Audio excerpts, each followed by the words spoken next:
Hi hello welcome to ప్రొడగస్. రీసెంట్గా వినేష్ పొగట్ అనే రెజ్లర్ 100 కేజీల బరువు ఎక్కువ ఉండడం వల్ల ఆమె పోటీ నుంచి తప్పుకోవాల్సి వచ్చింది. ఆ విషయం మీకు తెలిసిందే. వాస్తవానికి యూయు సుసాకి అనే ఒక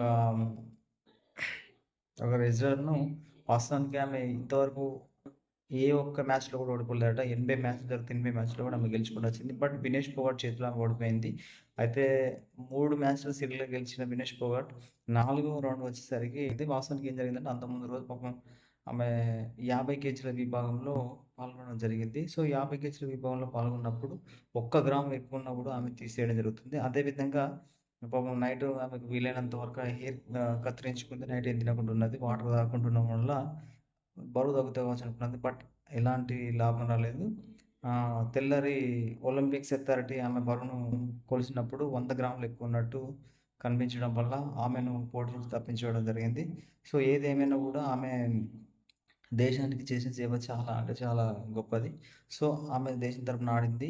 ఈ విషయాన్ని నరేంద్ర మోడీ గారు గుర్తు చేస్తూ నువ్వు దేశానికి ఒక గర్వకారణం. ఇప్పుడు కాకుండా మళ్ళీ ఇంకోసారి కూడా నువ్వు ఖచ్చితంగా గెలుస్తావు అని చెప్పి ట్విట్టర్‌లో ఆయన ట్వీట్ చేయడం జరిగింది.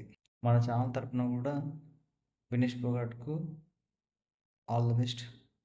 భవిష్యత్తులో మరెన్నో పోటీలలో గెలుపొంది దేశానికి మంచి విజయాన్ని అందించాలని మనస్ఫూర్తిగా మన పల్లె తరపున కోరుకుందాం. Thank you so much.